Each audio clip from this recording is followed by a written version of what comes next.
In this video, I'm going to teach you how to play Marvel Rivals with 8 gigabytes of RAM. It's a very easy process, so make sure to follow along.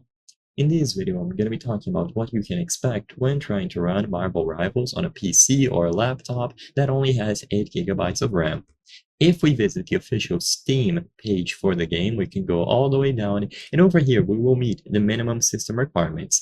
As you can see on the minimum and also the recommended system requirements, they have 16 gigabytes of RAM listed, so double the amount that you would want to play it with. In general, there's nothing stopping you from running the game. So if you try to run Marvel Rivals on a PC that only has 8 gigabytes of RAM, you won't be stopped. You will be able to browse through the launcher, through all of the menus, you can get into a match and start playing. The experience is going to vary wildly depending on your hardware. So 8 gigabytes is not ideal, but it isn't going to stop you from playing. What I would recommend is for you to run the game and see how it runs. Sadly, for a video of this nature, there's no way for me to be objective with you. Every PC is different. You might have a powerful graphics card, even though you only have 8 gigabytes of RAM. But let's say, for example, you only have 8 gigabytes of RAM and you also have a very low-end graphics card. In that case, there isn't much that you can do. The biggest limiting factor is the DirectX version.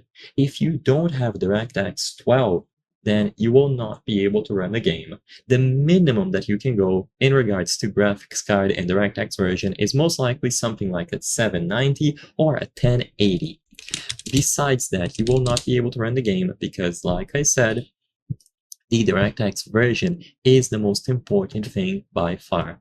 You can play the game with only 8 gigabytes of RAM, but you should be experiencing some instability and slowdowns every now and then because your operating system will be consuming most of that RAM.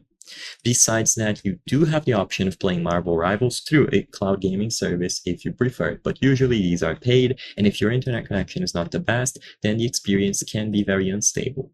So I hope I was able to help you. If this video helped you, please consider subscribing. As you can see, according to our channel metrics, 83% of the people watching our videos are not subscribed. By subscribing, you can help us make higher quality videos. Thank you for watching, and I'll see you on the next one.